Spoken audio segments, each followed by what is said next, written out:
The average age that fear of flying hits is 27. And I think it's just Okay. because, when you're a teenager, you think nothing can go wrong. But Right. as you get older and you get more mature, you realize something could get you, and then you get more careful, and you look for more control. And the plane Well, just takes all your control away. it does. And I had a career of 27 years where we were trained to always prepare for the worst. Hmm. So anything that could go wrong, you have to be ready for when it could go wrong, and life and death situations. Yeah, what was So that? I was a 911 supervisor. Ooh. Oh, yeah. So Ooh. yeah, and we were the 10th largest in the nation, largest in Oh, the state of wow. Virginia. So when I left, I supervised a squad of 47 people. But from day one, you're trained. Any officer pulling over a car is going to turn into an officer shooting. Every call for an alarm is going to be a burglary. Every baby born is going to turn into a CPR. So it was just that negative programming Well, of yeah, but preparing but for the the thing is, worst. yeah, yeah, but at the same time, you learn procedures to use, right? True. Step one, Mhm. step two, step three, right? And Yeah. you built those into yourself Right. so that even if there was a real emergency, you just ran on autopilot. I did. You're right. So that's the thing that we use. It's called unconscious procedural memory. We train your unconscious procedural memory. Hey, when the plane starts to take off, remember whatever it is we link to. And then when this happens and this happens and this happens, it's all set in that unconscious procedural memory because that part of the brain is not bothered by stress. It'll still operate. Right. Yeah, your training just kicks in like that Yeah, and you yeah, just, yeah. exactly. You were talking about delivering babies. You told me you did it over the phone, Oh talking yeah. people through it.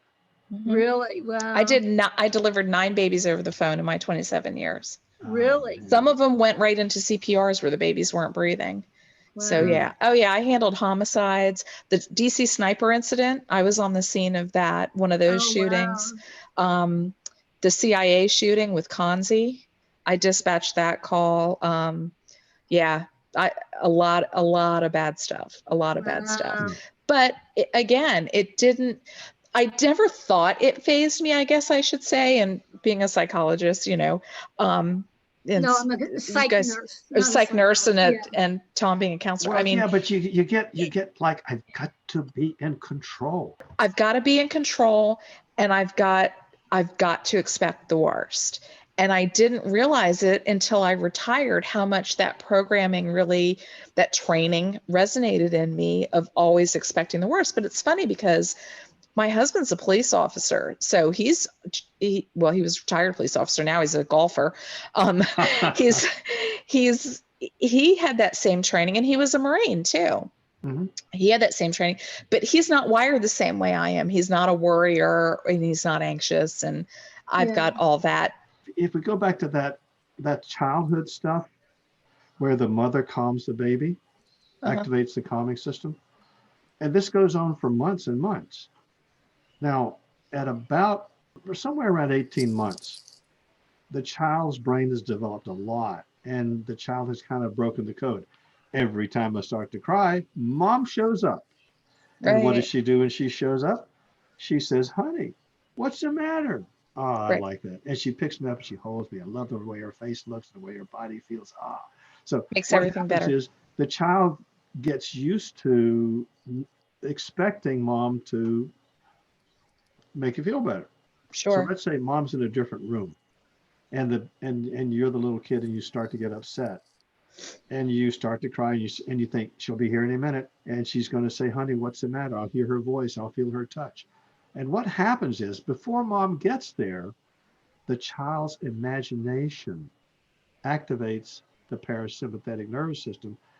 The child stops crying, calms down. Mom shows up. Two ways it can go. Mom says, honey, you were just screaming your head off. It looks like you're okay. Here, let me give you a hug anyway. In that case, mom reinforces the child's expectation and you build in a program so that you don't need mom to show up. You've imagined her showing Interesting. up. She shows up and reinforces it. It's going to take more than one time to reinforce it solidly. But after a while, even if she doesn't show up, you'll be okay. But look at the other Interesting. possibility. Mom rushes in and says, honey, you were just screaming your head off. Now you're totally fine. What's the matter with you? I was busy. Leave me alone. Forget about it. And walks away. sounds totally rational, right? Right. But it doesn't reinforce the baby's imagination. So the baby doesn't build in the program to activate the parasympathetic nervous system. So it doesn't work. Okay. So now we just need to go back, find somebody whose face, voice, and touch activates it, look at the situations you're going to run into, Mhm. and link it to those situations. All right, this is something you can do just for it general. For the next few days, every time you notice you got zapped a little bit by the stress hormones, Mhm. when you get the feeling like a little bit of alarm or something, Yep. before you do anything, pretend your friend just walked in the room, says hello to you, and comes over and gives you a hug. Oh, So in that's a other words, good. say you get upset, you imagine like the child does, you imagine she shows up, there's her face, she says hello, there's her voice, and she comes over and gives you a hug. So you intentionally follow up getting revved up by calming down using your friend. And in a few days, you keep doing it, it'll become automatic. Really? That quickly? Yeah. Interesting. Okay, yeah, I'm definitely going to try that. Thank you, Captain Tom. I'm going Yeah. to order it either tonight or when I get up in the morning. Yeah. I'll When in complete relief, there's 40 video clips, not 40 hours, but 40 clips. right. It's about 4.5 hours altogether, I think. No problem. When you Time well get when spent. you get when you get to number 9, Uh-huh. set up a time for us to talk. So you have some. Okay. We'll take a look at the exercise, how you got it set up, make sure it's set up good, so you'll still have time to practice before Okay. you have to fly. Okay. Sounds great. Thank you so Okay. much. Have a Good. wonderful evening. Looking You forward to talking too. to you again. Me too. Okay. Enjoy Okay. it. See Thank ya. you. Okay. Bye-bye.